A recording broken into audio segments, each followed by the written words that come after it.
চাওয়ালা থেকে ভারতের প্রধানমন্ত্রী, এই দীর্ঘ পথ চলার পেছনে যে মানুষটি সবচেয়ে বড় ভূমিকা রেখেছেন তিনি তার মা হীরাবেন মোদি।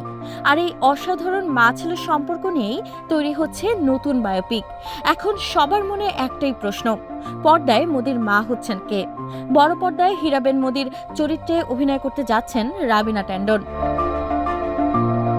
সেপ্টেম্বরে ছবির ঘোষণা দেওয়া হলে তখন থেকেই আলোচনা চলছিল এত গুরুত্বপূর্ণ চরিত্রে অভিনয় করবেন কোন অভিনেত্রী। অবশেষে সব জল্পনা শেষ, নাম ঘোষণা হলো রাবিনার। ছবির সম্ভাব্য নাম মা বন্দে। পরিচালনা করছেন দক্ষিণ ভারতের পরিচালক ক্রান্তি কুমার চৌধুরী। এটি হবে তার প্রথম হিন্দি বায়োপিক। আর ছবির ঘোষণা আসতেই রাজনৈতিক মহল থেকে শুরু করে সাধারণ দর্শকদের মধ্যে তৈরি হয়েছে ব্যাপক আগ্রহ।